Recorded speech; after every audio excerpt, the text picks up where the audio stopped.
Hello and welcome to Nowlets. My name is Amitish.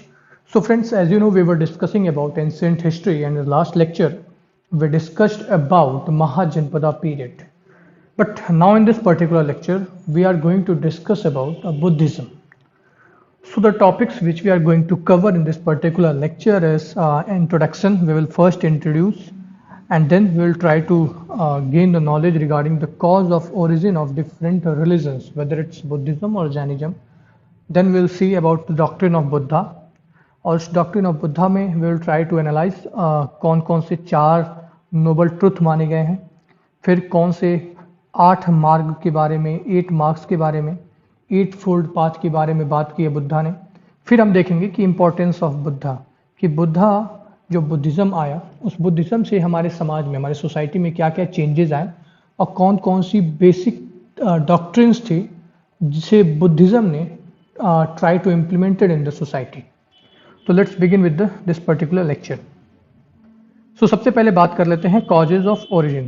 तो obviously sir try to understand like कोई भी religion emerge होता है, कोई भी religion create होता है तो उसके पीछे का कोई particular reason हो, बिकॉज किसी रीज़न के बिना कोई काम नहीं होता, आप खुद जानते हो। देखिए रीज़न क्या था जैनिज्म और बुद्धिज़्म के पीछे, कि उस टाइम पीरियड में जैसे हमने देखा था कि आर्यन टाइम पीरियड जो था, जो early Rig Vedic time period था, that time period was very calm and very simple time period, simple life. People used to live a very simple life. उसमें जो वर्ना सिस्टम था, the varna system of Rig Vedic time period was division of labor. I mean the classes were divided on the basis of their work, their particular work. That means every person has certain role to perform in the society, and the main purpose of the whole community was the survival, because उन्हें survive करना था. So that's why everyone is working for the whole community. But later on in later Vedic period, जब लोगों का पेट भर गया, लोगों के पास पर्याप्त संसाधन थे, रिसोर्सेज थे, खाने के लिए पर्याप्त चीजें थी, then few communities try to dominate throughout the society, जिसमें आए ब्राह्मण्स एंड क्षत्रियस। जो ब्राह्मण्स और क्षत्रियस थे वो अर्ली वर्ना सिस्टम में ये डिवीजन था basis of intellect and basis of physical strongness, कि जो फिजिकली स्ट्रांग था, whether he is belonging to any community that doesn't matter, अगर वो फिजिकली स्ट्रांग है then he will become a Kshatriya, and if he is mentally strong, mentally powerful, so he will become a Brahmin. But later on ये दो communities आपस में nexus create करती हैं and then they try to dominate on other two communities, on Shudras and Vaishyas. So basically वो करते क्या हैं, they started the social stratification based on the birth, that means hierarchical nature of society, in which एक ब्राह्मण का लड़का ब्राह्मण बनेगा, एक क्षत्रिय का लड़का क्षत्रिय बनेगा, whether that doesn't matter he is possessing that particular virtue, that doesn't matter। अगर वो लड़का है, if he is the son of that particular person, तो वो उसी कम्युनिटी में बिलोंग करेगा। तो ऐसा था लेटर वैदिक पीरियड में सोशल स्ट्रेटिफिकेशन। फिर आगे चल के ये चीज़ें और कंजर्वेटिव होती गई और हम देखते हैं कि शूद्रास का सभाओं में बैठना, शूद्र को वेद पढ़ना, शूद्र को जनेऊ एक उपनयन संस्कार होता था जिसमें एक सेक्रेट धागा बांधा जाता था, वो यूज़ करना टोटली प्रोहिबिट कर दिया गया था। और साथ ही साथ विमेन थी, जो अर्लियर काफ़ी रिस्पेक्टेबल पोजीशन था जिनका सोसाइटी में, अब उन्हें काफ़ी डिस्क्रिमिनेट कर दिया गया था और उन्हें भी शूद्रा के कैटेगरी में रखा गया, so that they can not learn Vedas, they can not chant mantras and they can not participate in sabhas. तो ऐसा था शूद्रा और वुमेन्स के साथ। अब इसके बाद आता है आपका वैश्य। तो जो वैश्य कम्युनिटी थी, they earlier used to pay taxation, they used to pay taxes, huge amount of taxes to the king. But अब क्या होता है कि वो टैक्सेशन की जो पॉलिसी थी वो और स्ट्रिंजेंट हो जाती है, राजा को अपनी और आर्मी रखनी रहती थी क्योंकि युद्ध बहुत स्तर पे, बड़े स्तर पे युद्ध होता था। तो उस आर्मी के चलते लोगों से टैक्सेस बहुत ज़्यादा लिए जाने लगे। और apart from that taxation policy, जब पंच मार्क्ड कॉइन का कॉन्सेप्ट आता है 500 बीसी में, तो ये जो वैश्य कम्युनिटी थी वो बेसिकली ट्रेडर्स हुआ करते थे। Sir try to understand, try to listen very carefully because this is very very complex concept. तो जब वो ट्रेडर्स जो हुआ करते थे, वो उनके पास कॉइन्स जब आने लगे तो वो अपनी प्रॉपर्टी जनरेट करने लगे। Then what started, then Brahmins bring the new policy that people belonging to Vaishya and Shudra cannot possess private property and cannot accumulate wealth and cannot lend the money, because हमने last video में देखा था there are community basically shreshthins who can lend money to the others, money lending का काम करते थे basically. तो अब ब्राह्मण्स ने एक नया रूल लाया कि आप मनी को लेंड नहीं कर सकते, आप प्राइवेट प्रॉपर्टी को पोजेस नहीं कर सकते। तब इससे लोगों को और प्रॉब्लम होने लगी, वैश्यास को। So they started searching for other alternatives, कि जो कोई एक दूसरा अल्टरनेटिव मिले जिनमें वो अपनी लाइफ को और अच्छा बना सके। अब ये एक रीजन हुआ। अपार्ट फ्रॉम दूसरा रीजन ये हुआ कि अब लेटर ऑन ब्राह्मण्स और क्षत्रियस के बीच में भी कॉन्फ्लिक्ट स्टार्ट होते हैं, क्योंकि earlier Kshatriya used to provide privileges to the Brahmins in the form of village land and huge some amount of money in the form of objects। But अब क्या होता है कि क्षत्रिय जो थे वो उनके डिमांड से परेशान हो गए थे, और उसके अलावा जो ब्राह्मण्स थे वो अलग अलग तरह के रिचुअल्स लेके आते थे, सेक्रीफाइसेस, अलग तरह के रिचुअल, ये करो ताम, अलग अलग तरह के कॉम्प्लेक्स रिचुअल्स, तो जिससे क्षत्रिय बहुत परेशान हो गए थे। और क्षत्रिय भी अब चाहते थे इनसे पीछा छुड़वाना, जैसे बेसिकली कि ये हमसे दूर हो जाए क्योंकि हमें रिचुअल परफॉर्म न करना पड़े। तो उन्हें भी अल्टरनेटिव चाहिए था। और साथ ही साथ जैसे जैसे एग्रीकल्चर का, जैसे कि एग्रीकल्चर उस टाइम पीरियड में काफ़ी फ्लरिश हुई थी, तो एग्रीकल्चर का जैसे जैसे फ्लरिशमेंट हुआ और जैसे जैसे ये कंजर्वेटिज्म और बढ़ता गया, तो एनिमल सेक्रीफाइसेस बढ़ते गए। और एग्रीकल्चर में एनिमल का यूज़ बहुत अच्छे स्तर पे होता था, तो उनके लिए अब एनिमल बचते ही नहीं थे। तो लोग अब ये भी स्टार्ट करना शुरू किए कि अब एनिमल को बचाना है एग्रीकल्चर करने के लिए। तो अब कैसे बचाएं? तो इस धर्म को ही छोड़ देते हैं, तो इन वेदों को फॉलो करना ही छोड़ देते हैं, इन वर्णा सिस्टम को फॉलो करना ही छोड़ देते हैं। तो ये कुछ रीजंस थे जिसके वजह से लोगों ने एक अल्टरनेटिव सोर्स, अल्टरनेटिव रिलीजन की तरफ देखना शुरू किया। और बुद्धिज्म और जैनिज्म ने वो उन्हें प्रोवाइड भी किया, बिकॉज बुद्धिज्म जो था वो काफ़ी सिंपल लाइफ जीने की बात करता था, एक सिंपल प्योर लाइफ जीना होता था, जिसमें मिडिल पाथ की बात करता था कि नहीं आपको बहुत धनी होना है, नहीं आपको बहुत ही एकदम ऑस्टेरिटी वाली लाइफ जीनी है, ब्रह्मचर्य वाली लाइफ जीनी है, ऐसा कुछ नहीं था। वो एक मिडिल पाथ की बात करते थे जिसमें आपको अब बेसिक काम रहेगा कि आप बस अपनी लाइफ जियो, अच्छा काम करो और अपनी लाइफ को व्यतीत करो।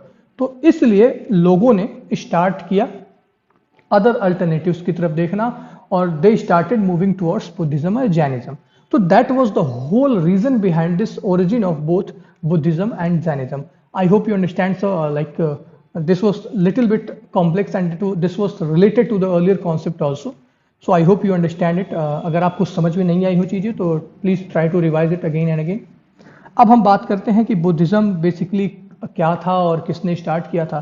तो देखिए, मानते हैं कि जो लुम्बिनी कौशल महाजनपद था, उसी के लुम्बिनी में 563 बीसी में भगवान बुद्धा का जन्म हुआ था।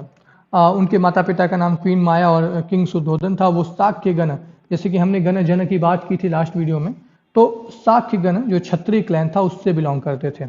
फिर इसके बाद कई इवेंट्स होते हैं इनकी लाइफ में बुद्धा के, जिसमें वो देखते हैं एक मृत बॉडी को, आदमी को, एक बूढ़े मनुष्य को देखते हैं सफ़र करते हुए, तो उससे उन्हें अपनी लाइफ के जीने की इच्छा छूट जाती है। जीने की इच्छा इन द सेंस कि वो जो एक राजा की लाइफ जी रहे थे, जो काफ़ी आरामदायक लाइफ थी, उसे छोड़ के वो जंगल में निकल जाते हैं।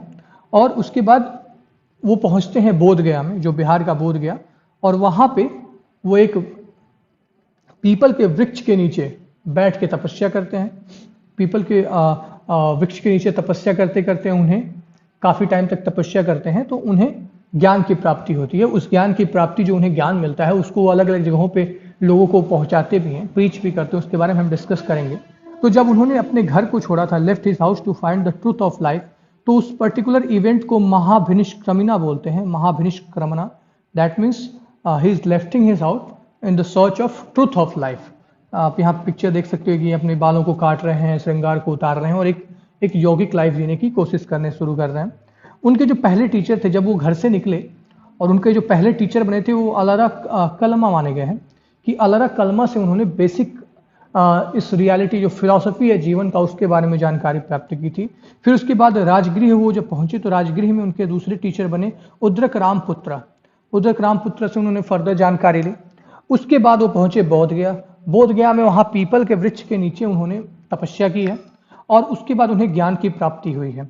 तो ही अटेंड इनलाइटनमेंट, उसको निर्वाणा बोलते हैं, निर्वाण की प्राप्ति की है। And become Tathagata, to know about the reality, become Buddha, he become Buddha after attaining the enlightenment। तो ये था स्टार्टिंग का प्रोसेस।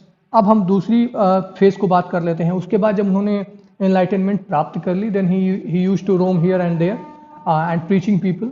तो उन्होंने अपना पहला sermon दिया है 5 लोग को डियर पार्क सारनाथ में। सारनाथ में एक डियर पार्क है वाराणसी के पास, वहां पे इन्होंने 5 लोगों को अपना पहला sermon दिया था, पहली अपनी ज्ञान की बात बताई थी। तो इस पर्टिकुलर इवेंट को बोलते हैं Dharma Chakra Pravartanam, turning the wheel of law. इस पर्टिकुलर धर्म चक्र प्रवर्तनम। फिर उसके बाद अब ऑब्वियसली काफ़ी लंबे टाइम तक वो प्रीचिंग्स करते हैं, लोगों को तरह तरह की चीज़ें सिखाते हैं। फिर 80 साल की उम्र में वो कुशीनगर पहुंचते हैं। कुशीनारा उस पर्टिकुलर टाइम पीरियड का मल्ल प्रदेश में, मल्ल प्रदेश तो मल्ल महाजनपद जो था उसमें कुशीनारा जगह पड़ती है। कुशीनगर जो आज का कुशीनगर है, वहाँ पे उन्हें महापरिनिर्वाण मिलता है। दैट मीन्स वो समाधि को प्राप्त करते हैं, अपने देह को त्यागते हैं एंड ही अटेन द महापरिनिर्वाण। तो उस इवेंट को महापरिनिर्वाण बोलते हैं। कुशीनगर में होता है 80 साल की उम्र में। जो टाइम पीरियड था वो था 483 BC के टाइम पे पीरियड पे। देखिए ये क्वेश्चन कहीं कहीं पूछा गया कि महात्मा बुद्ध ने अपना आखिरी sermon किसको दिया था, तो सुभद्रा और आनंदा को इन्होंने अपना आखिरी sermon दिया हुआ है। तो ये रहा आपका कुछ इंट्रोडक्शन बुद्धिज्म के बारे में, जिसमें किसने प्रोपोगेट किया, बुद्धा ने प्रोपोगेट किया। घर से निकले तो उस इवेंट को क्या बोला गया, जहां उन्होंने ज्ञान की प्राप्ति की है उस इवेंट को क्या बोला गया। फिर लेटर ऑन जब उन्होंने अपने फर्स्ट sermon को दिया है, प्रीच किया है लोगों को, तो उस इवेंट को क्या बोला गया। फिर उन्होंने जब समाधि ग्रहण की है तो उस इवेंट को क्या बोला गया। तो इसके बारे में हमने डिस्कस किया। अब हम बात कर लेते हैं डॉक्ट्रिन ऑफ बुद्धा।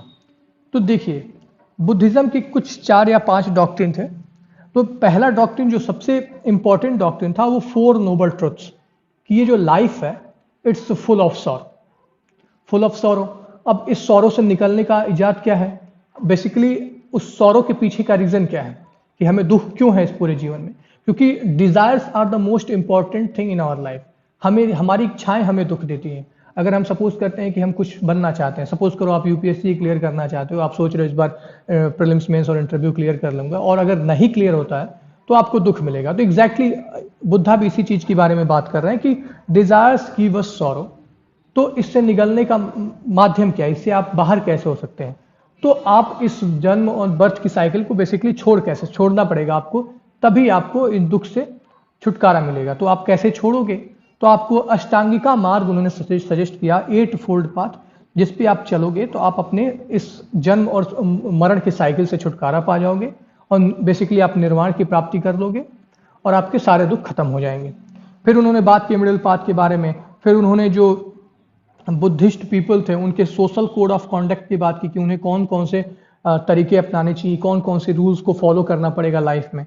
फिर attainment of nirvana was the ultimate goal of Buddhism, कि आप जन्म और मरण की साइकिल से छुटकारा पा जाए, सॉल्वेशन मिल जाए, आपको मोक्ष की प्राप्ति हो जाए। देखिए जो पूरा बुद्धिज्म था वो बेसिकली 3 टीनेट्स पे बसा हुआ है, और या फिर आप ये कह लें कि these are the 3 jewels of Buddhism. पहला बुद्धा इटसेल्फ, फिर उसके बाद आता है धर्म जो प्रीचिंग्स बुद्धा देते हैं, एंड संघ। संघ वॉज द प्लेस जहां पे सभी लोग को आके एक साथ प्रीचिंग्स करनी थी, डिस्कशन करना था, मेडिटेशन करना था। जो 8 फोल्ड पाथ की बात करी गई है वो आपको संघ में आके परफॉर्म करना था, ऐसा कुछ सिस्टम था। तो these are the 3 jewels of the Buddhism. Now अब हम बात कर लेते हैं 4 नोबल ट्रुथ्स के बारे में, जैसे कि हमने अभी डिस्कस किया कि दुख, फिर कॉज ऑफ दुख, दुख समुदय, फिर दुख निरोध, दुख को कैसे खत्म करें, and the path which lead to Nirodha of dukkha. तो ट्रुथ ऑफ सफरिंग की हमें इस जीवन में केवल दुख ही मिलता है, तो उसके दुख का कारण क्या है, क्योंकि हमारे डिजायर्स बहुत ज़्यादा हैं, तृष्णा हमारी बहुत हाई है। तो उससे छुटकारा कैसे पा सकते हैं, तो हमें निर्वाण की प्राप्ति करनी पड़ेगी, इस जन्म और मरण की साइकिल से खत्म होना पड़ेगा। फिर उसको कैसे कर सकते हैं, तो हमें अष्टांगिका मार्ग पे चलना पड़ेगा। तो अब आता है अष्टांगिका मार्ग, तो वो कौन सा 8 पाथ है, 8 फोल्ड पाथ कौन कौन से, उसके बारे में डिस्कस कर लेते हैं। तो ये रहे आपके 8 फोल्ड पाथ, जो 3 भाग में डिवाइडेड हैं, प्रज्ञ स्कंद, सील स्कंद और समाधि स्कंद। ये विजडम के बारे में बात करता है। तो right vision and right resolution. Right vision means आपके पास एक क्लियर कट विजन होना चाहिए कि हमें एक काम को परफॉर्म करना चाहिए, उसके लिए आपको रिजोल्यूटिव होना चाहिए। अब आता आपका सील स्कंद, जो आप एक्शन परफॉर्म करते हो वो आपका एथिकल होना चाहिए। तो राइट एक्शन, राइट स्पीच और राइट लाइवलीहुड। अब एक्शन जो होगा आपका, इस एक्शन के लिए इन्होंने 5 कोड ऑफ कंडक्ट दिए हैं, जिसमें डू नॉट कमिट वायलेंस, आपको वायलेंस परफॉर्म नहीं करना है। Do not covet the property of others, किसी एक अगले आदमी की प्रॉपर्टी को हथियाना नहीं है, क्योंकि अगर आपको एक यौगिक लाइफ जीनी है, जो एक सन्यासी की लाइफ जीनी है, सन्यासी इन द सेंस कि आपको एक प्योर लाइफ जीनी है, तो आपको डिजायर्स को खत्म करना पड़ेगा, और प्रॉपर्टी आपको डिजायर देगी, इसलिए आपको प्रॉपर्टी को छोड़ना पड़ेगा और दूसरे की प्रॉपर्टी को हथियाना नहीं है। Do not indulge in corrupt practices और सेंसुअल बिहेवियर, दैट मीन्स आपको अपनी इंद्रियों पे, आपको अपनी काम वासना पे, जो आपकी सेक्सुअल डिजायर्स हैं उसको कंट्रोल करना पड़ेगा। डू नॉट स्पीक लाई, झूठ नहीं बोलना है। And do not use intoxicants, that means शराब दारू नहीं पीना है बेसिकली। ऐसा ये रहा आपके 8 फोल्ड पाथ, जिसमें एक समाज स्कंद आता है कि राइट इफर्ट, आप जो अपना इफर्ट लगा रहे हैं अपने मेडिटेशन पाथ में, अपने लाइफ को सॉल्वेट कराने के लिए, वो आपका इफर्ट प्योर होना चाहिए। फिर राइट मेमोरी, उसके बाद फिर आता है राइट मेडिटेशन। मेडिटेशन अगर आप कर रहे हैं तो वो परफेक्ट होना चाहिए, राइट होना चाहिए। तो ये रहा आपका 8 फोल्ड पाथ। और बुद्धा का ये मानना था कि अगर आप इन 8 फोल्ड पाथ पे चलते हो, then you will be going to attain the salvation and you will be ending your all sufferings of your life. So ये रहा आपका 8 fold path।